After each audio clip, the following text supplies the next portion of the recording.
larger than life.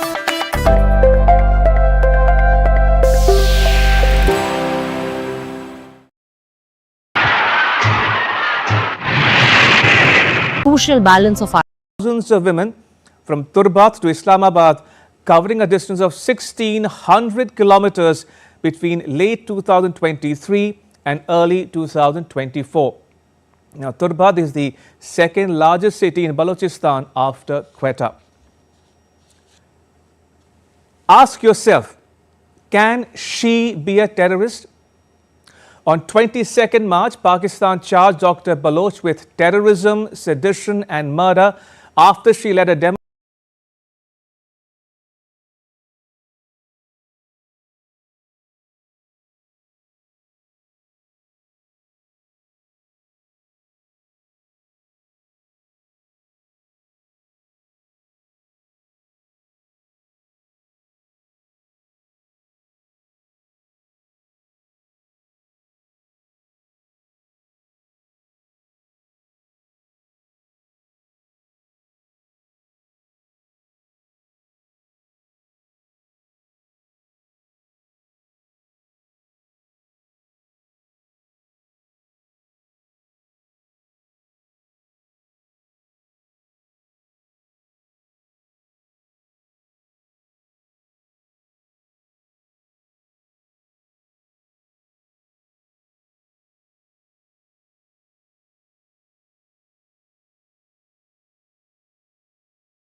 in the Indo-Lanka Accord is something which is not possible, especially because, see, the merger would have happened immediately after a referendum would have been held on this particular issue.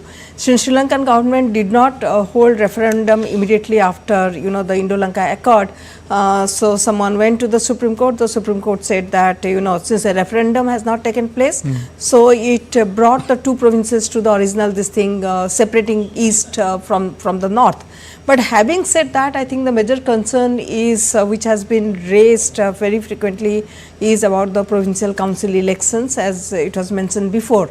The fact is that it is not about the northern province alone. There are other 9 provinces where the provincial council election need to happen, and now, unlike in the past when this was in fact thought through, especially the creation of the provincial councils, I think there are local stakeholders now who want the provincial council to remain the devolution of the power. We also had seen in the past, if I am not mistaken, around 2012, 2013, there was an attempt to push a constitutional amendment to do away with the provincial council system, and that actually was opposed by a province which was in fact where the ruling party had a majority. So they opposed to, I am just forgetting, I think probably it was the southwest province or something like that which opposed. So in the sense, over the period of time, what has happened to the 13th amendment is that apart from especially on the issue of devolution, we have, this particular accord has created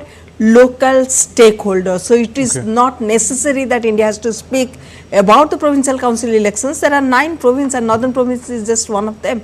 So other provinces also have stakes in sustaining the provincial council election. As far as the Tamil issue is concerned, in the past we have seen how the government took a economic route to a political problem. So there is this expectation that perhaps the long standing issues of the political grievances which the Tamil have had probably will be addressed, and as we know that the constitution is because of the democracy where the majority plays a very significant role, and there is a lot of suspicion regarding the devolution, which most of the time in the Singali politics is given a picture of devolution means separation or devolution will lead to separation. But we have seen many of the countries, including, I will just give an example, in Nepal, where new provinces have been created. It is such a small state. I really do not know why Sri Lanka has so much of problem as far as devolution is concerned. Probably slowly and steadily they need to move. The two sticking point in the devolution proposal which the northern province has floated is the land and the police. So to draw a parallel, the provincial system in Sri Lanka is more or less like the Delhi state, where the land and the police power is not with the state government but with the central government. So that is where things are. So in a sense, the Tamils want more power, but probably the time is not right. The Sinhalese need to be prepared to give that part, and given the there has to be consensus. And there is for civil greater war. devolution. The civil war was for such a long time, so the mistrust is there. So you need some time for the trust to be built within the community for any political movement to take place as far as the long-standing issue is concerned. Yes, on the fishermen issue, if you could quickly comment on the fishermen issue, of course, I think the major issue is the bottom trawling, and second is that you can't just violate the maritime boundary of Sri Lanka on the basis of livelihood and humanitarian issues.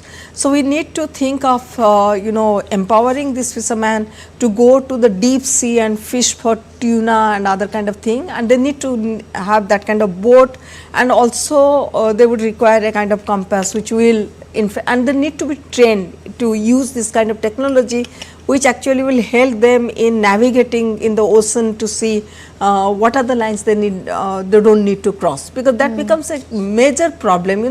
If it is a livelihood issue for the Indian fisherman, it's similarly the livelihood issue of the Sri Lankan fisherman. So you can't be allowed to fish in their water. Right. Taking forward the deliberations on India-Sri Lanka ties, India was a big help to Sri Lanka, giving around $4.5 billion in aid during 2022 economic crisis faced by the island nation. But even before that, India gave grants to set up and expand the free Suez area ambulance service nationwide, which has saved over 2 million Lankan lives. Here's how. A common sight in all corners of Sri Lanka, The free Suva Seria ambulance service was set up in 2016 with a Government of India grant of $7.5 million in 2 provinces and later expanded nationwide to nearly 300 especially equipped Indian manufactured ambulances with another $14.5 million grant. Prime Minister Narendra Modi himself made the announcement during his 2017 Sri Lanka visit when he addressed the Tamil community in Norbud. We have decided to extend the 1990 emergency ambulance service currently in operation in western and southern provinces to all the other provinces as well. Actually, it is because of Prime Minister Sri Narendra Modi this happened. He said immediately, go ahead. The decision was made within a split second.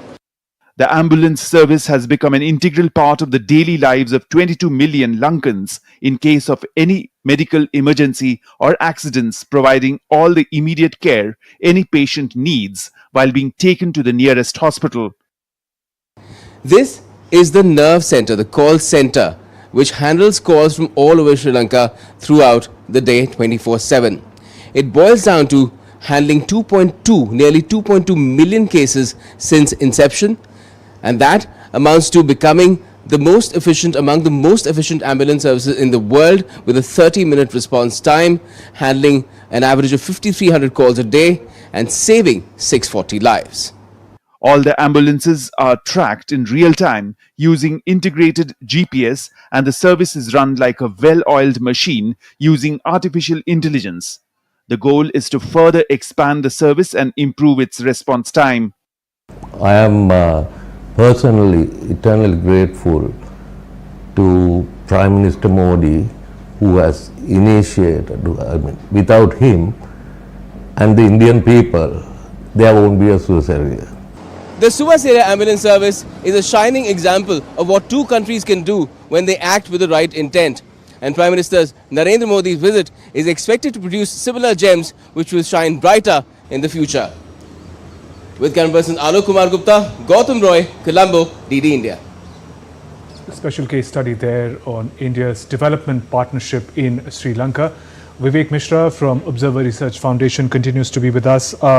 Vivek, if we look at India's development partnership with Sri Lanka in its entirety, what it has been doing over the decades to what it did in 2022 economic crisis faced by the island nations, especially in that moment of crisis, I want to reflect on what are the lessons to be learned both for Sri Lanka and India in what happened in that crisis, and why that crisis really happened in the country.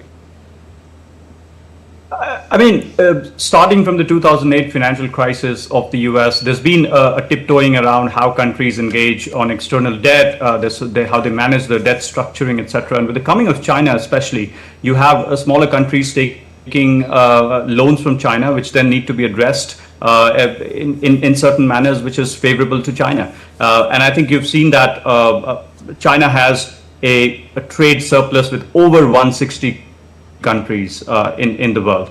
And I think lessons learned from some of those asymmetric dependencies on China are there for all of us to see. And if you look at the help that has been extended, not just to Sri Lanka, but I think other countries as well, by China have actually slowed down. And that's because of the cautiousness and a cautious approach by economies now to overly rely on China, because there's a difference between grants and there's a difference between loans, and then that makes the repayment of some of these loans very difficult. So I think when coming to our own neighborhood, I think what's important is that countries like India have a different approach to the idea of grants, and I think that was particularly visible during the financial crisis of Sri Lanka.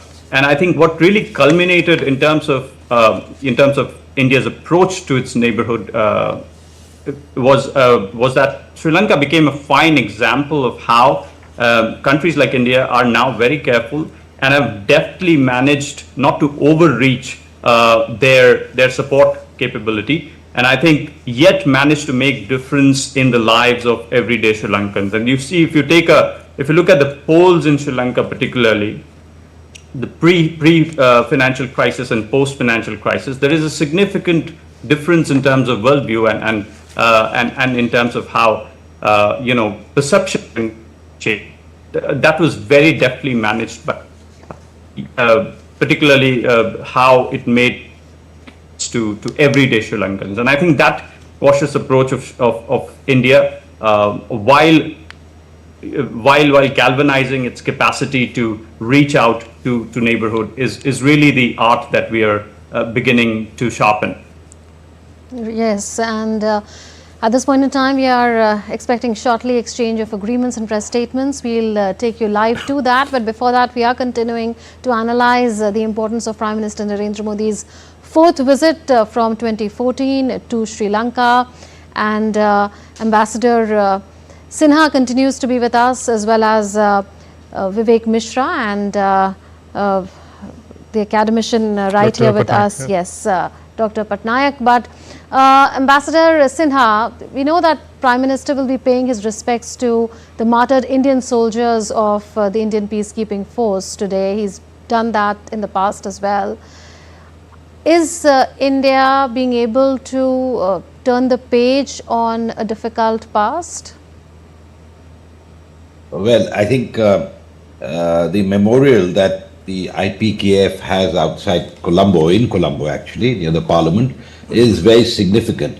I know it's actually quite surprising that we don't have a memorial for the IPKF here, though we have a national war memorial in India. But the IPKF memorial in Sri Lanka, both in Colombo and a smaller one at Palali in Jaffna, are extremely significant. We remember our braves who lent a helping hand, and I think people understand that, they appreciate that. But if I may just come back to your case study, I was delighted to see that you had telecast the ambulance service, the Emergency Medical Response Initiative.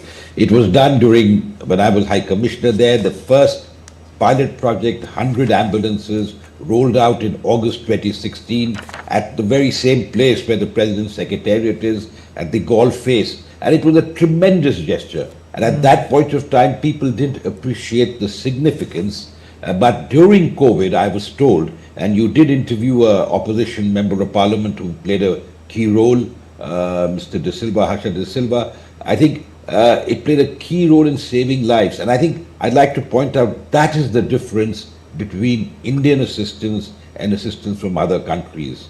We save lives, we help people, the common man, and that's been greatly appreciated. Similarly, the housing projects that we did in the north and the east, livelihood issues. So I think while we give soft loans with easy terms, but we give a lot of grants too.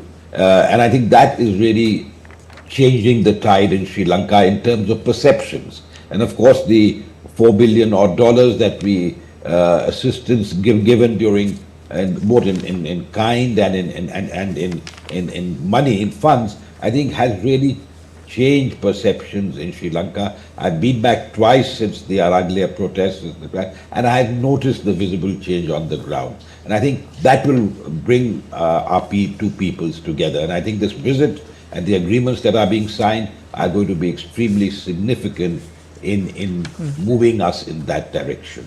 Ambassador Sinha, I want to stay with India's development partnership with Sri Lanka. You mentioned, and it sort of brings attention to the close people-to-people ties between the two countries. While we're talking about what the governments can achieve, with the time that you've spent in Sri Lanka, the cultural linkages, we see this Ramayan Connect continuing from Thailand, BIMSTEC to here in Sri Lanka.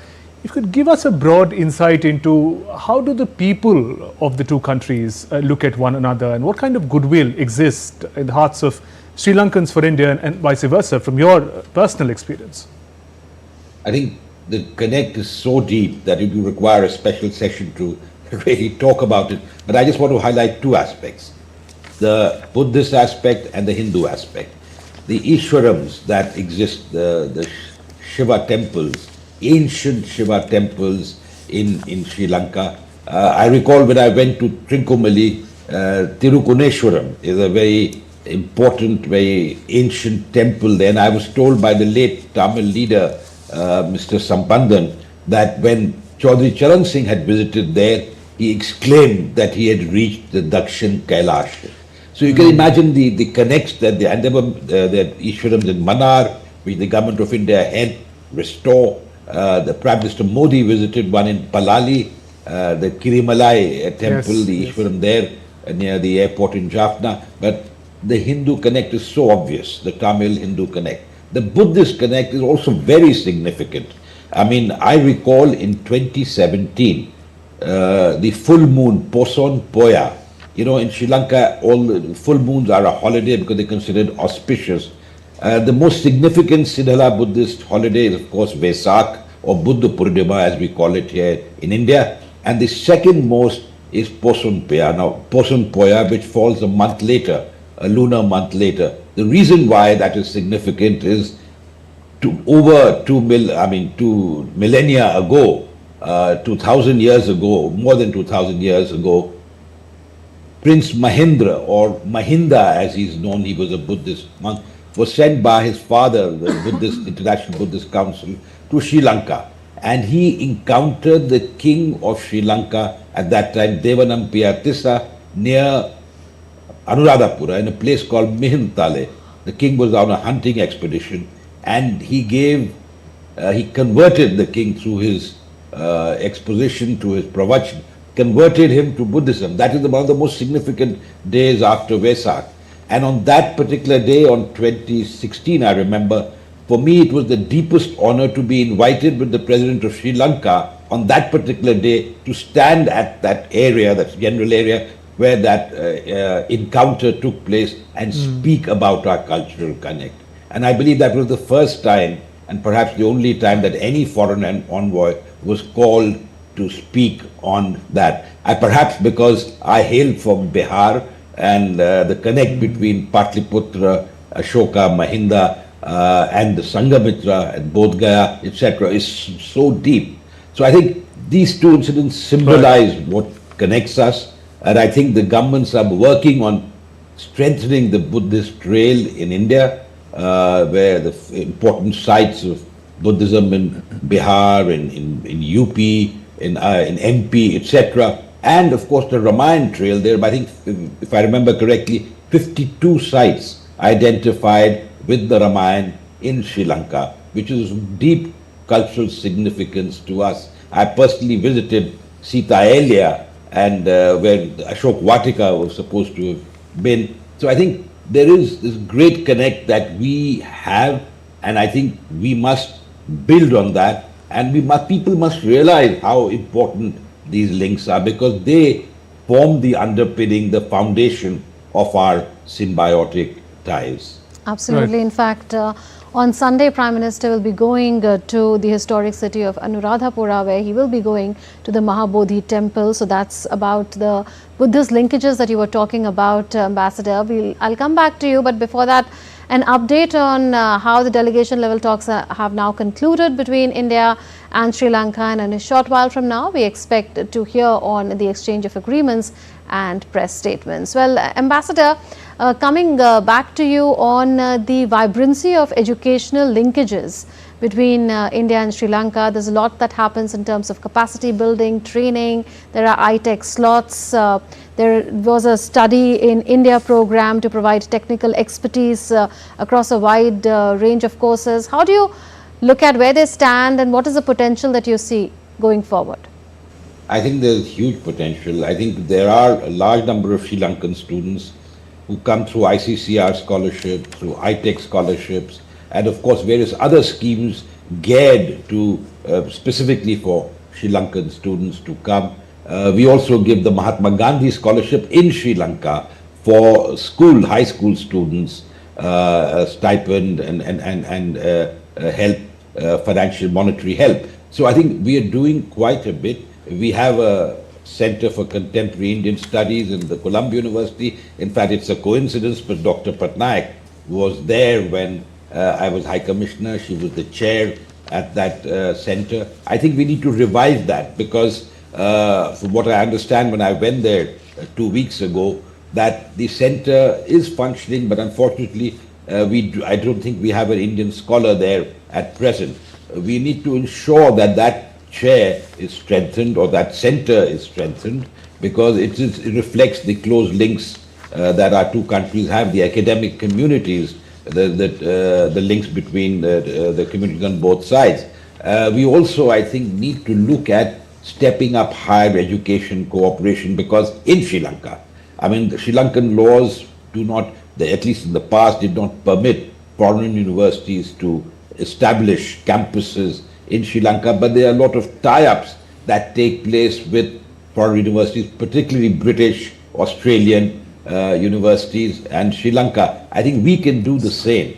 In fact, I remember I did try to get some Indian universities to come and set up campus, but there were problems there. But certainly there can be link-ups, especially at distance education, etc. So I think there are various ways where we can strengthen our cooperation in the education field. Right. Diverse areas of engagement as far as capacity building is concerned. As we mentioned that the delegation level talks are over. Any time now we could get live inputs on the statements by the leaders and exchange of agreements. Dr. Patnaik, also because you're associated with the IDSA, capacity building in the defense sector is another important area of cooperation. Given the maritime challenges and opportunities that persist, what could be achieved in that domain between India and Sri Lanka? I think this, there is training slot for the Sri Lankan army officers, 1200, which is one of the largest that India joint provides. Training programs also taking place last year. Of course, the joint training program, and apart from that, this joint exercises that takes place. Because in the domain of the maritime domain awareness, as far as the HADR is concerned, I think there is a lot of exchange between the two countries. Dr. Patnaik, we now go across live to Colombo. Prime Minister Narendra Modi, accompanied by President Anura Dissanayake in Colombo, just after the delegation level talks have concluded. Now we're going to witness the exchange of MOUs and also the statements by the leaders. These visuals coming in live from Colombo. Prime Minister Narendra Modi with Sri Lankan President Anura Kumara Dissanayake. It is expected that a number of MOUs or agreements will be exchanged. Shining examples of the deep and enduring cooperation between Sri Lanka and India. Today marks a moment of shared progress as we jointly inaugurate key projects and exchange important memorandums of understanding. These milestones will be followed by the press statements from our two esteemed leaders, reflecting the spirit of partnership and mutual respect that continues to guide our bilateral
Thank you very much, Professor Udanga Hemapala. Stuti Udanga Hemapala Nadetumata, Shri Vikram Mishri, Videsha Matyatumani, Obatuma Uttana Inna, Tavadurata, Umaru Karajanimata, Tibanava, Obodeta Givisum, Ilangata, Electronics Saha, Toraturutakshala, Amatyansha, India, Saha, Sri Lanka, Digital, Artika, Amatyansha, Attara, Abodeta Givisuma. සාර්ථක digital පරිවර්තනය පිළිබඳව ශ්‍රී ලංකාව පාර්ශවයෙන් වරුණ ශ්‍රී Dhanapala digital ආර්ථික අමාත්‍යාංශයේ ලේකම් සහ ඉන්දියානු පාර්ශවයෙන් විදේශ ලේකම් ශ්‍රී වික්‍රම මිශ්‍රී මැතිතුමා.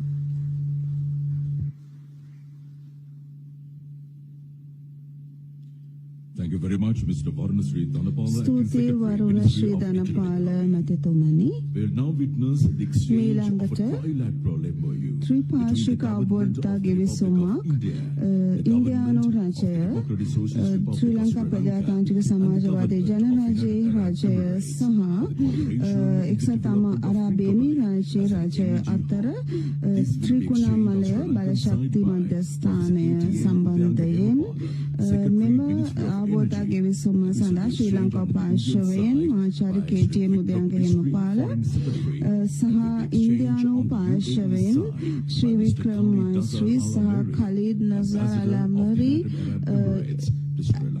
මැතිතුමා UAE පාර්ශවය වෙනුවෙන්. Thank you very much, Professor KTM. ස්තුතියි KTM උදයන්ග හිමපාල මැතිතුමනි නසීර් අල්මරි මැතිතුමනි. මින් පසුව අවබෝධතා ගෙවිසුම ශ්‍රී ලංකා රජය සහ ශ්‍රී ලංකා ප්‍රජාතාන්ත්‍රික සමාජවාදී ජනරජය අතර ආරක්ෂක සහයෝගිතාව පිළිබඳ අවබෝධතා ගෙවිසුම ශ්‍රී ලංකා පාර්ශවයෙන් සම්පත් යුපොන්තා මැතිතුමා ආරක්ෂක අමාත්‍යාංශ ලේකම් ඉන්දියානු පාර්ශවයෙන් විදේශ ලේකම් ශ්‍රී වික්‍රම මිශ්‍රී මැතිතුමා.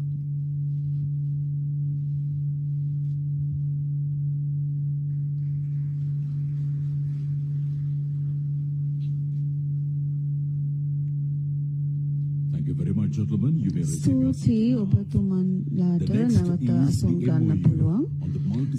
ඉන් පසුව බහු ආංශික ප්‍රධාන සහයෝගය නැගෙනහිර පළාත සඳහා එම ගිවිසුමට ශ්‍රී ලංකාව පාර්ශවයෙන් KMM සිරිවර්ධන මැතිතුමා ආර්ථික සැලසුම් සහ මුදල් සහ ආර්ථික සැලසුම් අමාත්‍යාංශ ලේකම් ඉන්දියානු පාර්ශවයෙන් ශ්‍රී ලංකාවේ ඉන්දියානු මහා කොමසාරිස් ශ්‍රී සන්තෝෂ් ජා මැතිතුමා.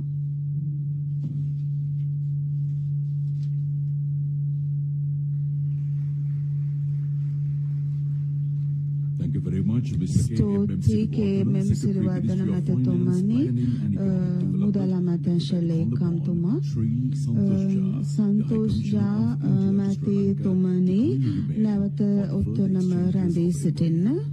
අවබෝධතා ගෙවිසුම් කුමාරුව තවදුරටත් සෞඛ්‍ය සහ පවුල් සුබසාධන අමාත්‍යාංශය ඉන්දියාව සහ ශ්‍රී ලංකා ජනමාධ්‍ය සහ සෞඛ්‍ය අමාත්‍යාංශය අතර සෞඛ්‍ය සහ ඖෂධ ක්ෂේත්‍රයට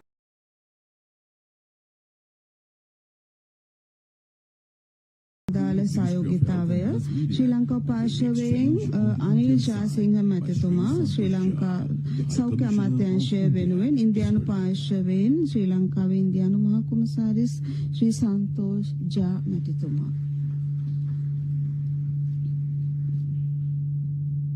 Gentlemen, please remain.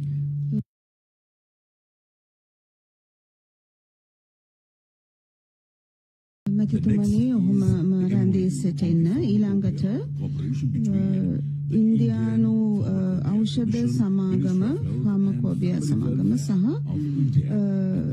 ශ්‍රී ලංකාවේ ජාතික ඖෂධ නියාමන අධිකාරිය අතර අවබෝධතා ගෙවිසුම ශ්‍රී Lanka virtual groundbreaking of the Sampur Solar Power Project. It's time to take a look at a short video highlighting the key features and the significance of this landmark project.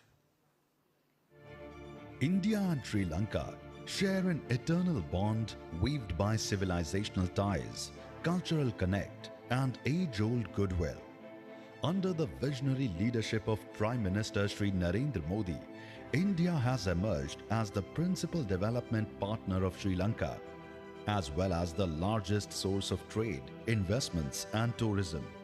India's developmental projects have reached all 25 districts of the country, delivering tangible benefits to the people of Sri Lanka across all major sectors. Overall financial assistance extended by India to Sri Lanka, including emergency assistance, is about $7 billion. This includes grant assistance of $780 million. Over the past decade, more than 40 projects have been undertaken with grant assistance amounting to nearly $265 million. Indian investments significantly contribute to Sri Lanka's economy with the portfolio exceeding $2 billion.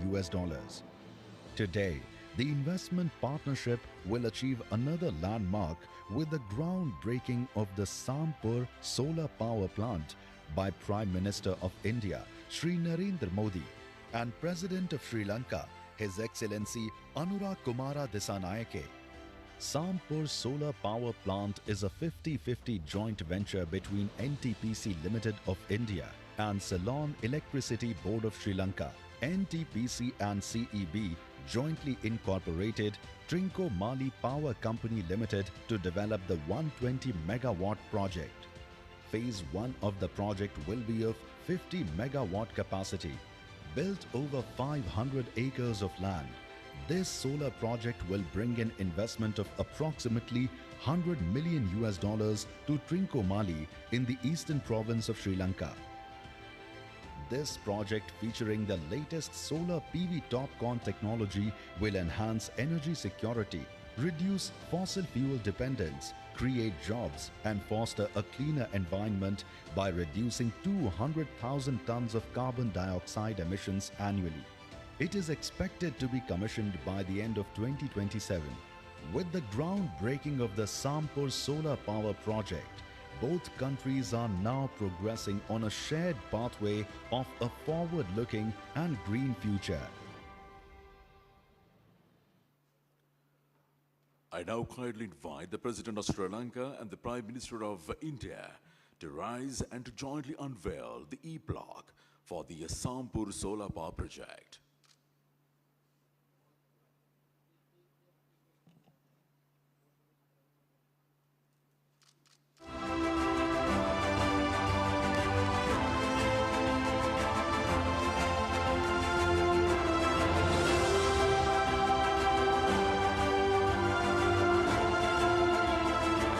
Your Excellencies, we shall now witness the virtual inauguration of the temperature-controlled agricultural warehouse in Dambulla.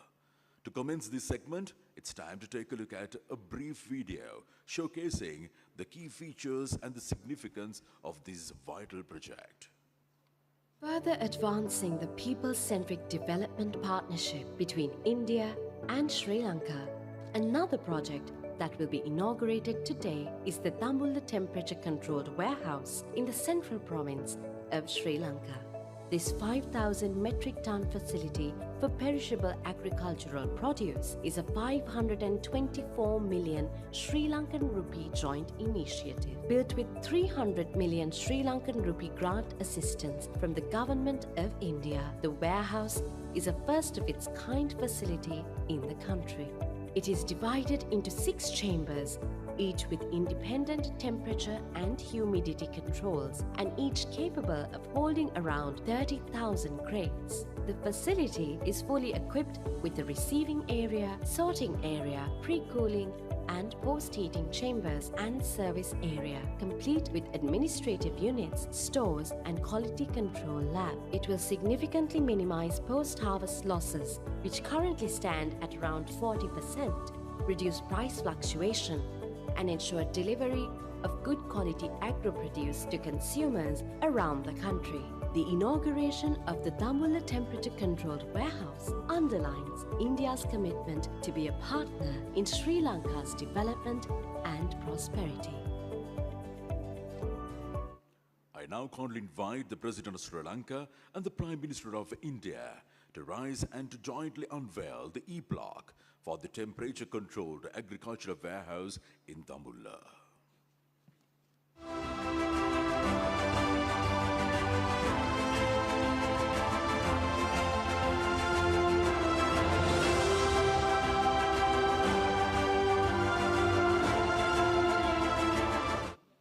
very much, Your Excellencies. We are now ready to witness the virtual inauguration of the project for the supply of solar rooftop systems to 5,000 religious institutions across the island nation Sri Lanka. To begin, we will now present a video highlighting the salient features and the broader significance of this transformative initiative. Today marks a new milestone in India-Sri Lanka energy cooperation with the inauguration of supply of solar rooftop systems for religious institutions across Sri Lanka. This project is being financed through an Indian credit assistance of $17 million.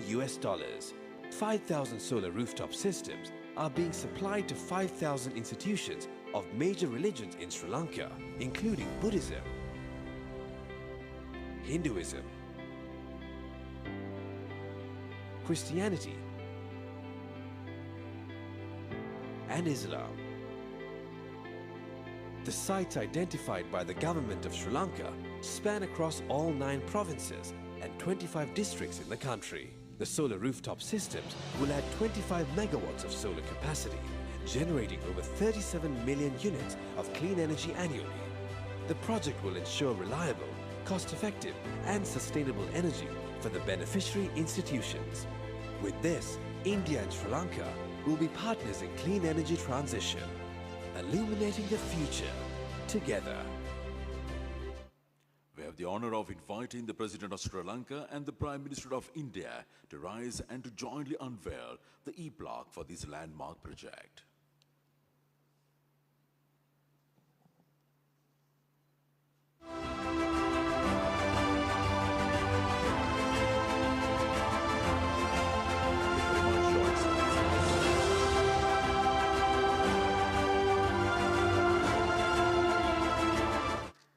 And now I would like to call upon the 2 esteemed leaders to proceed to the respective lecterns.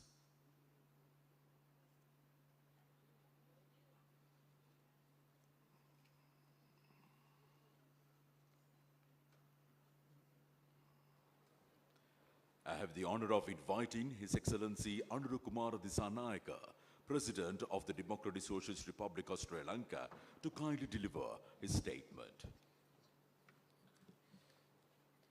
අතිකරු අග්‍රාමාත්‍ය Narendra Modi මැතිතුමනි His Excellency Prime Minister Narendra Modi, ගරු අමාත්‍යවරුනි Honorable Prime Minister of Sri Lanka, Honorable Ministers, Excellencies, ladies and gentlemen, friends from the media, Ayubowan, Vanakkam, Namaste, good morning. අපගේ රජයේ I පිහිටවීමෙන් warmly පසු welcome ශ්‍රී ලංකාවට His පැමිණෙන පළමු රාජ්‍ය නායකයා ලෙස Excellency Narendra අතිගරු ඉන්දියානු Modi, අග්‍රාමාත්‍ය Sri Prime Narendra Minister of Modi India, මැතිතුමා සහ and සම්භාවනීය his දූත පිරිස distinguished delegation මම to Sri උණුසුම් ලෙස Lanka as පිළිගන්නවා. our first state guest සම්ප්‍රදායික after the නොවන දේශපාලන establishment of our පසුබිමකින් පැමිණ government. සිය රට This visit reflects දියුණු the නව ලෝකයක් closeness කරා and ගමන් the කිරීමට friendliness බාධාවක් of පවතින the relations that Sri දේශපාලන Lanka and සංස්කෘතිය සහ India have been අගතීන් enjoying වෙනස් කරන බවට since time immemorial. ජනතාව සමග Sri ඇති Lanka කරගත් and India have සම්මුතියකින් බලයට පැමිණි shared ගරු ශ්‍රී නරේන්ද්‍ර more මෝදි than මැතිතුමා just geographical proximity. විසින් ඉන්දියාවේ සිදු කළ දේශපාලන පරිවර්තනයට සමාන අපේක්ෂාවන්ගෙන් යුතුව And බලය we have අත්පත් කරගත් similar අප මෙම aspirations සිදුවීම් as අගය a කිරීම government, and we appreciate all these events, and I consider it මෙම සංචාරය as a matter of ශ්‍රී ලංකාව සහ historic ඉන්දියාව value. අනාදිමත් කාලයක සිට Sri Lanka පවත්වාගෙන and එන India සබඳතාවල share සමීපත්වය තුමා විසින් ඉන්දියාවේ සිදු කළ දේශපාලන පරිවර්තනයට සමාන අපේක්ෂාවන්ගෙන් යුතුව බලය අත්පත් කරගත් අප මෙම සිදුවීම් අගය කිරීම ඓතිහාසික කටයුත්තක් ලෙස මා සලකනවා. මෙම සංචාරය ශ්‍රී ලංකාව සහ ඉන්දියාව අනාදිමත් කාලයක සිට පවත්වාගෙන එන සබඳතාවල සමීපත්වය සහ මිත්‍රශීලී බව පිළිබිඹු කරනවා. කිලෝමීටර් 50කට වඩා අඩු පටු සාගර තීරයකින් වෙන්ව ඇති ඉන්දියාව සහ ශ්‍රී ලංකාව අතර මිත්‍රත්වය මෙම සමීපත්වයටත් වඩා බෙහෙවින් සමීපයි. විවිධත්වයේ දේශය වන ඉන්දියාව ඉතිහාසයේ සිටම ලෝක සංස්කෘතිය හා අධ්‍යාත්මික උරුමයන් සඳහා සැලකිතු දායකත්වයක් ලබා දී තිබෙනවා. ඒ අද දවසේ ගෝලීය වේදිකාවේ ප්‍රමුඛ කාර්යභාරයක් ඉටු කරන බව සිහිපත් කරනවා. ඉන්දියාව බැබලෙන ආකාරයත් නැගී සිටින ආකාරයත් අපි දැක තිබෙනවා. කලාපීය බලවතෙකු ලෙස පමණක් නොව ලෝක බලවතෙකු ලෙසත් ඉන්දියාව ස්ථානගත ඇති ආකාරය සම්බන්ධයෙන් අපි අත්පොලසන් දෙනවා. අපගේ අත්පොලසන් දීම අවංක වූ බව සඳහන් කළ යුතුයි. ඉන්දියාව මෙන්ම ශ්‍රී ලංකාවද විශ්වාස කරන්නේ දකුණු ආසියාවේ නැගිටීම දකුණු ආසියාවට බැබලිය හැකි එක්ව ළඟා කරගත යුතු ඉලක්කයක් බවයි. ශ්‍රී ලංකාව සහ ඉන්දියාව සී භූගෝලීය සමීපත්වයට වඩා වැඩි යමක් බෙදා හදා ගන්නවා. අප වසර 2500කට වැඩි කාලයක් පුරාවට දිවෙන ගැඹුරු ඓතිහාසික ආගමික සහ සංස්කෘතික සබඳත ඇති අසල්වැසියන් කාලයේ පරීක්ෂාවේ සමත්ව ඇති අපගේ සබඳතාව ගොඩනගී ඇත්තේ පොදු වටිනාකම් අන්‍යෝන්‍ය ගෞරවය සහ පොදු අභිලාෂයන් මතයි. ශ්‍රී ලංකාව සහ ඉන්දියාව තම රටවල විවිධත්වයේ ගතිකත්වයේ බෙදා ගනිමින් ශිෂ්ටාචාරික හවුල්කරුවන් ලෙස ඉතිහාසයේ භාෂාව ආගම ආචාර ධර්ම කලාව සංස්කෘතිය ගෘහ නිර්මාණ ශිල්පී ආදී සෑම ශේත්‍රයකම සමීපයෙන් බවට පත් වී තිබෙනවා.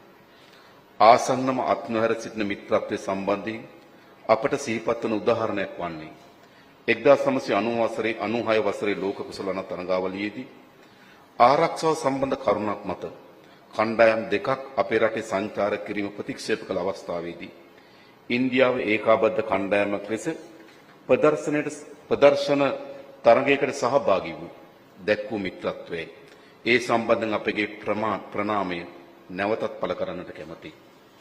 ශ්‍රී ලංකාව ජාතික අභිලාෂයන් මුල් තැන තබාගෙන සාමය හා ජාතින්ගේ සුවරිභාවය ප්‍රවර්ධනය කරමින් හසුරුවන විදේශ ප්‍රතිපත්ති අපේ මාර්ගසිතියම වෙනවා.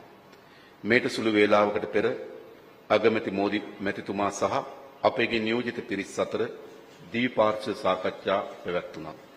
අපගේ ද්විපාර්ශ්ව සහයෝගීතාවයේ වත්මන් තත්ත්වය පුළුල්ව සමාලෝචනය කළ අප අන්‍යෝන්‍ය වශයෙන් උනන්දුවක් දක්වන ශේස්ත්‍රවල අපගේ සබඳතා තවදුරටත් ශක්තිමත් කරගත් ආකාරය සම්බන්ධයෙන් අදහස් වමාරු කරගත්තා.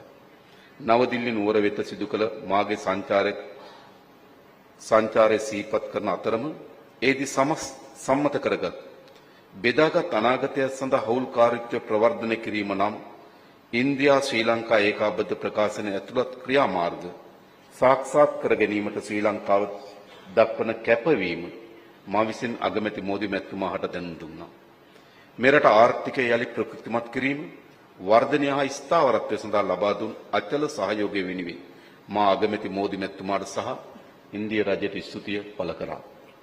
අග්‍රාමාත්‍ය මෝදි මැතිතුමාගේ නායකත්වය සහ ඉන්දියාව ජාත්‍යන්තරයට ගෙන ගිය ඔහුගේ පරිවර්තනීය මුලපිරීම මෙන්ම ශ්‍රී ලංකාව කෙරෙහි ඇති එතුමාගේ පෞද්ගලික මිත්‍රත්වයේ හේතුවෙන් ආර්ථික ප්‍රතිසංස්කරණ යටිදල පහසුකම් සංවර්ධනය සහ සමාජ සවිබෙල ගැන්වීම යන ශේත්‍ර තුල ශ්‍රී ලංකාවේ අපට විශාල ප්‍රතිලාභ ප්‍රමාණයක් ලැබී තිබෙනවා. අසල්වැසියා පළමුව යන ඉන්දියාවේ විදේශ ප්‍රතිපත්ති රාමුවලට අනුකූලව අප රටේ ආර්ථික ප්‍රතිසාධන ක්‍රියාවලියට සහ තිරසර ආර්ථික ගමනට ඉන්දියාව දක්වන පූර්ණ කැපවීම සහ සහයෝගයට අගමැති මෝදි මැතිතුමාට අපි බෙහෙවින් ස්තුතිවන්ත වෙනවා. සාර්ථක ණය ප්‍රතිවගත කරන වැඩසටහන සහ ස්ථාවරත්වය කරා ගමන් කරන අපගේ වත්මන් ආර්ථික තත්ත්වය පිළිබඳව මා අගමැති මෝදි මැතිතුමාට පැහැදිලි කරා. ණය ප්‍රතිවගත කිරීමේ ක්‍රියාවලියේදී ඉන්දියානු රජයේ දැක්වූ සහයෝගයට මා ස්තුතිවන්ත වෙනවා. දෙරට අතර දැනටමත් පවතින විශිෂ්ට ආරක්ෂක සහයෝගිතාව තවදුරටත් වර්ධනය කිරීම පිළිබඳව විස්තරාත්මකව සාකච්ඡා කළ අතර ඉන්දියාවේ ආරක්ෂාව මෙන්ම කලාපීය ස්ථාවරත්වයට හානිදායක වන කිසිදු කාර්යයකට ශ්‍රී ලංකාවේ භූමිය භාවිතා කිරීමට ඉඩ නොදීමේ ස්ථාවරය මා නැවත තහවුරු කළා.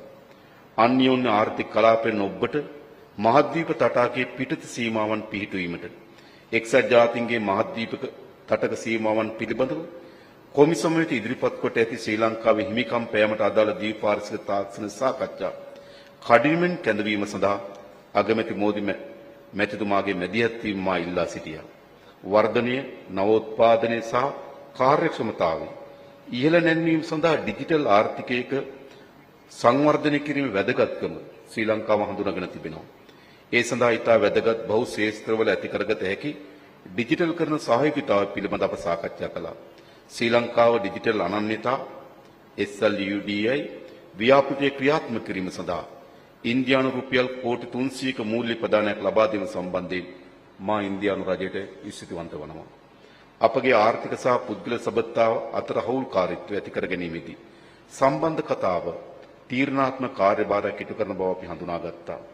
මහව ඕමන්ත දුම්රිය මාර්ගය ඉදිකිරීම සඳහා ලබා දුන් සහාය වෙනුවෙන් මහව අනුරාධපුර දුම්රිය මාර්ගය ස්ථාපනය කරන සංඥා පද්ධතිය සඳහා ලබා දුන් ඇමරිකානු ඩොලර් මිලියන 14.9ක ණය පහසුකම ප්‍රධානයක් බවට පරිවර්තනය කිරීම සම්බන්ධයෙන් මා අගමැති මෝදි මැතිතුමාට ස්තුතිවන්ත වුණා. අගමැති මෝදි මැතිතුමා සහ මා මෙම ව්‍යාපෘති දෙක හෙට අනුරාධපුරයේදී විවෘත කරන බව සතුටින් දැනුම් දෙන්න කැමැතියි.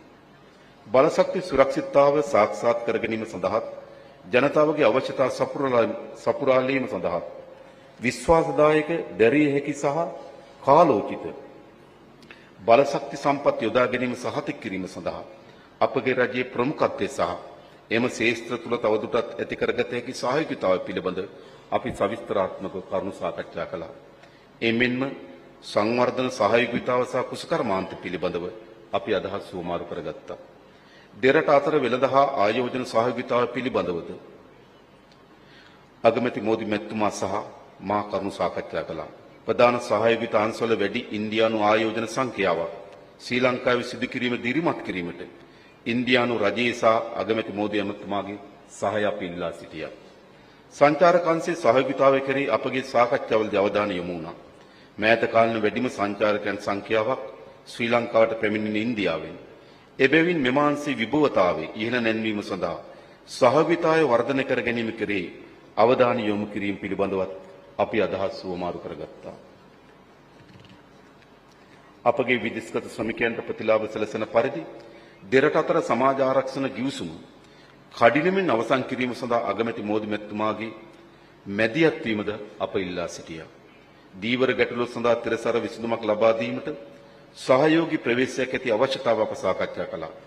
දෙරටේම තහනම් ආම්පන්නයක් වන පතුලේ ඇදගෙන යන දැල් ආම්පන්න ක්‍රමයේ මගින් සිදුවන දැඩි පාරිසරික හානිය හඳුනා ගැනීම මෙම ක්‍රියාව නැවැත්වීම සහ නීති විරෝධී වාර්තා නොකළ සහ නියාමනය නොකළ මසුන් ඇල්ලීම මැඩ පැවැත්වීමට පියවර ගන්න ලෙස අප ඉල්ලා සිටියා.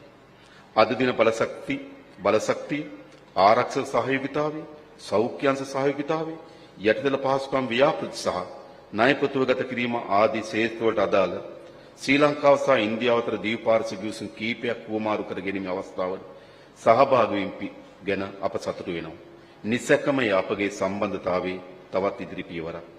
අපගේ ජාතික විදුලිපළ පද්ධතිය මෙගාවොට් 120ක ධාරිතාවක් එකතු කරන සාම්පූර් සූර්ය බරාගාරයට මුල්ගල තැබීම ශ්‍රී ලංකාව පුරා ආගමික ආයතන 5000ක සඳහා සූර්ය විදුලි බල පද්ධති සැපයීමේ ව්‍යාපෘතිය ආරම්භ කිරීම සහ ශ්‍රී ලංකාවේ ඇති එකම උස්නත්ත පාලන කුසකර්ම ගබඩාව වන දඹුල්ලපිටි කුසකර්ම ගබඩාව විවෘත කිරීම සඳහා මාර්ගගත ක්‍රමයේ ඔස්සේ අගමැති මෝදි මැතිතුමා සමග එක්වීමට ලැබීම ගැන මා විශේෂයෙන්ම සතුටු වනවා. මෙම ජනතා කේන්ද්‍රීය ව්‍යාපෘති සාක්ෂාත් කර ගැනීම සඳහා ලබා දුන් කාරුණික සහයෝගය සහ සහාය වෙනුවෙන් ඉන්දියානු රජයට අප බෙහෙවින් ස්තුතිවන්ත වෙනවා. ඉන්දියාවෙන් අපට ලැබුණු ශ්‍රේෂ්ඨම ත්‍යාගය වන බුදුදහමේ ආගමනයෙන් පසු අපේ රටේ ඇති වූ ශ්‍රේෂ්ඨ ශිෂ්ටාචාරී ප්‍රතිමූර්තියක් වන අනුරාධපුරයට අගමැති මෝදි මැතිතුමා සහ දූත පිරිස හෙට සංචාරණය කරන බව මා සතුටින් සඳහන් කිරීමට කැමැතියි. අනුරාධපුරයේදී ජයශ්‍රීමා බෝධි සමුදුන් වැඳ පුදා ගැනීමටද නියමිතයි. පසුගිය ආර්ථික අර්බුදයේ අවස්ථාවේදී ශ්‍රී ලංකාවේ ප්‍රජාතන්ත්‍රවාදය සහ ස්ථාවරත්වය තහවුරු කිරීම සඳහා මෙන්ම ආර්ථික යලි ගොඩනැගීම පිණිස ඉන්දියාව තවදුරටත් ශ්‍රී ලංකාවට සහාය දෙන බව මෝදි අගමැතිතුමා විසින් ප්‍රකාශයට පත් කළා.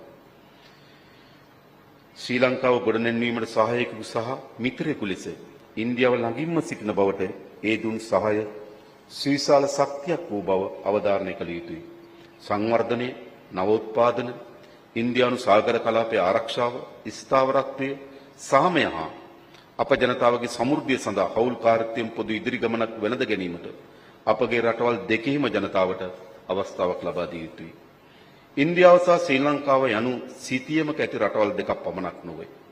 ඒ ඉතිහාසයෙන් සම්බන්ධ වූ වෙළඳාමෙන් ශක්තිමත්ව බැඳුනා වූ මිත්‍රත්වයෙන් ඔවුනුන් හා බැඳී සිටින ජාතීන් දෙකක් බව අවධාරණය කළ යුතුයි. එමෙන්ම අගමැති මෝදි මැතිතුමාගේ සබ්බා සාත් සබ්බා විකාස් කියන සංකල්පය කාලීන හා යථාර්ථවාදී සංකල්පයක් ලෙස අගය කරන්නට අප කැමැතියි.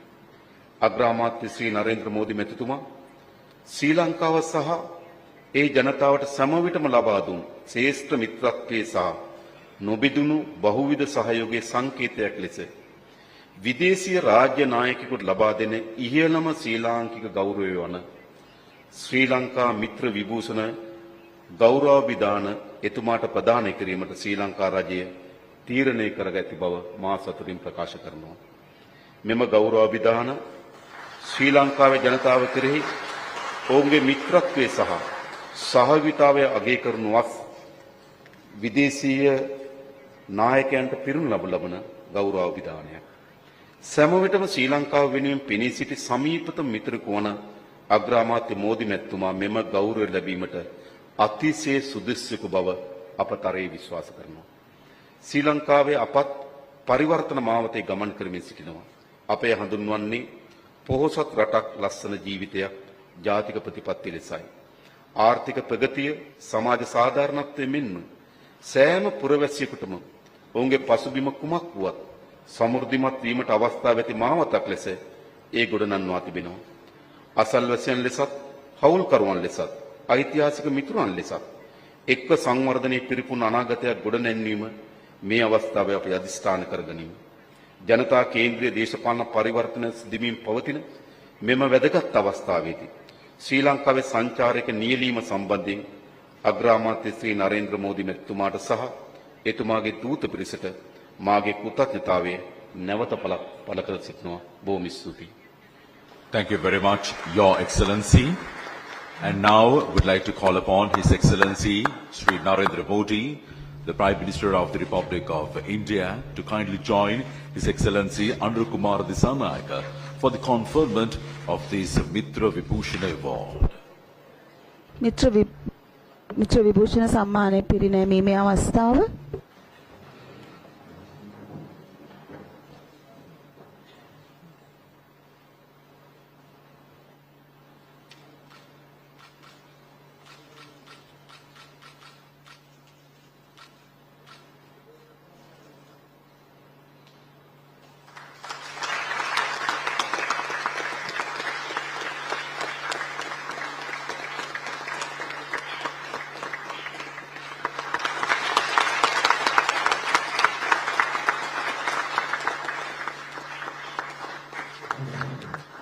May I once again request the leaders to proceed to your respective lecterns.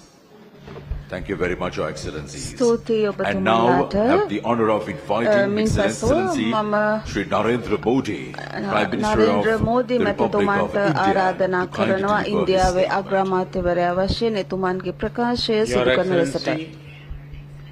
අතිගරු ජනාධිපතිතුමනි,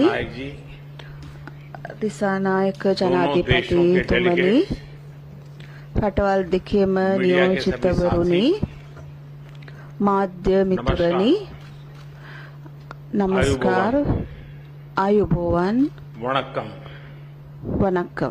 आज राष्ट्रपति दिशा नायक द्वारा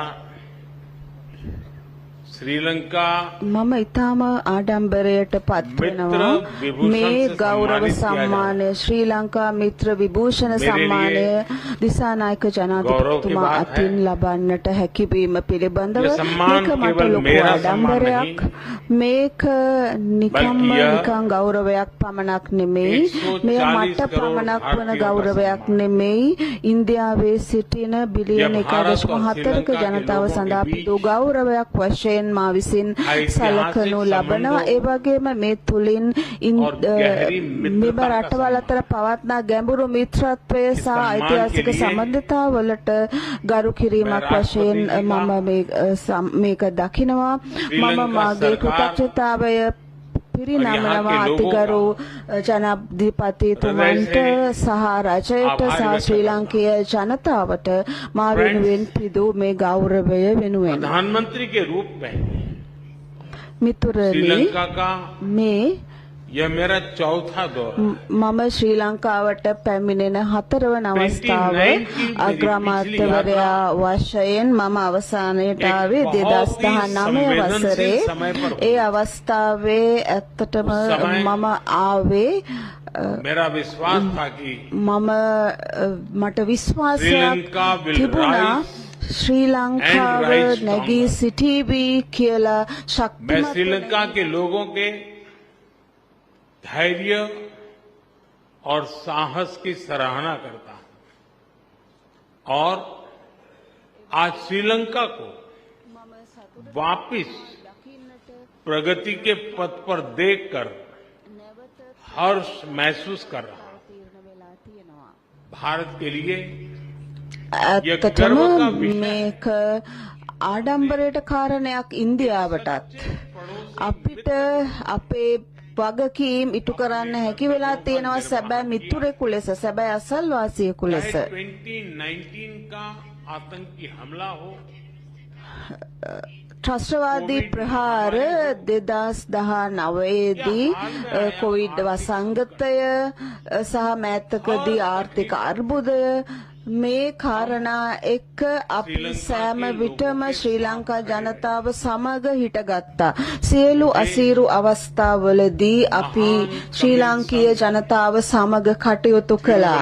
මට මතකයි තිරුවලවර් මැතිතුමා කියලා තියෙනවා එක්වරක් करिए याबुल नटपेड़ आदू पुल वेणेक्करिए याबुल कापू अर्थात මේකේ අදහස තමයි विरुद्ध एक सच्चे मित्र और उसकी मित्रता की ढाल से बढ़कर और क्या सुरक्षा हो सकती है। फ्रेंड्स, राष्ट्रपति दिशा नायक ने अपनी पहली विदेश यात्रा के लिए भारत को चुना था और उनके पहले विदेशी अतिथि बनने का सौभाग्य मुझे मिला है। यह हमारे विशेष संबंधों की गहराई का प्रतीक है। हमारी नेबरहुड फर्स्ट पॉलिसी और विजन महासागर दोनों में श्रीलंका का विशेष स्थान है। पिछले 4 महीनों में राष्ट्रपति दिशा नायक की भारत यात्रा के बाद से අධිපති දිසානායක මැතිතුමා ඉන්දියාවට පැමිණීමෙන් පසුව ඉතා හොඳ ප්‍රගතියක් ඇති වුණා අපේ හවුල්කාරීත්වයේ සහයෝගිතාවය තුළ. සාම්පූර් සූර්ය බල ව්‍යාපෘතිය තුළින් බලශක්ති සුරක්ෂිතතාවය ඇති කරනවා ශ්‍රී ලංකාව තුළ. ඒ වගේම මේ එකඟතාවය සකස් කෙරුණා මල්ටි ප්‍රොඩක්ට් පයිප්ලයින් එකක් සඳහා සහ ත්‍රිකුණාමලය බලශක්ති මධ්‍යස්ථානයක් වශයෙන් වැඩි දියුණු කරන්න ඒ තුලින් ශ්‍රී ලංකාවේ සියලු ජනතාවට ප්‍රතිලාභ සලසා ගැනීමට හැකියාව ලැබෙනවා. ඒ වගේම අන්තර් සම්බන්ධතාවය පිළිබඳ ගිවිසුම අපේ රටවල් දෙක අතර තුලින් අපිට අවස්ථා ශ්‍රී ලංකාවට අවස්ථාව නිර්මාණය වෙනවා විදුලිය අපනයනය කරන්න. මම අද සතුටටපත් වෙනවා රූෆ්ටොප් සූර්ය බල පද්ධති 5000ක් ලබා දෙනවා ශ්‍රී ලංකාවේ ආගමික ස්ථානවල සවිකිරීම සඳහා. මේ ඒ වගේම අපි යුනික් ඩිජිටල් අයිඩෙන්ටිටි ව්‍යාපෘතිය වෙනුවෙනුත් අපි ශ්‍රී ලංකාවට සහාය දෙනවා. ඉන්දියාව විසින් සබ්කා සාත් සබ්කා විකාස් කියන සාමූහික ප්‍රයත්නයන් තුළින් අන්තර්කරණයෙන් යුතු අභිවෘද්ධියක් සඳහා කියන ප්‍රක්‍රියාවලිය අනුගමනය කරනවා. ඒක අපේ හවුල්කාරී රටවල් වලටත් අදාළයි. පසුගිය මාස ग्रांट में बदला है। हमारी द्विपक्षीय डेट रिस्ट्रक्चरिंग एग्रीमेंट से श्रीलंका के लोगों को तत्काल सहायता और राहत मिलेगी। आज हमने इंटरेस्ट की दर को भी कम करने का निर्णय लिया है। यह प्रतीक है कि आज भी भारत श्रीलंका के लोगों के साथ खड़ा है। पूर्वी प्रांतों के सामाजिक और आर्थिक विकास के लिए लगभग 2.4 बिलियन लंकन रुपए का सहयोग पैकेज दिया जाएगा। आज हमने किसानों की भलाई के लिए श्रीलंका के सबसे बड़े वेयर हाउसेज का भी उद्घाटन किया। कल हम माहो ओमनथाई रेल लाइन का उद्घाटन करेंगे और माहो अनुराधपुरा स्टेशन पर सिग्नल सिस्टम का भी शिलान्यास करेंगे। कांके संतुरई पोर्ट से आधुनिकीकरण के लिए काम जल्द ही शुरू किया जाएगा। श्रीलंका में इंडियन ओरिजिन तमिल कम्युनिटी के लिए 10,000 घरों का निर्माण कार्य जल्द पूरा किया जाएगा।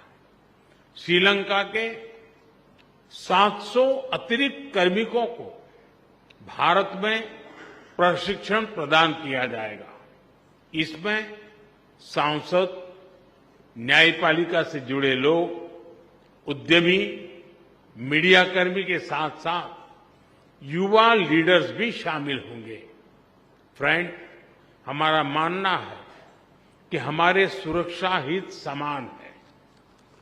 दोनों देशों की सुरक्षा एक दूसरे से जुड़ी है और एक दूसरे पर निर्भर है। भारत के हितों के प्रति उनकी संवेदनाओं के लिए मैं राष्ट्रपति दिशा नायक का आभारी हूं। रक्षा सहयोग में संपन्न किए गए महत्वपूर्ण समझौते का हम स्वागत करते हैं।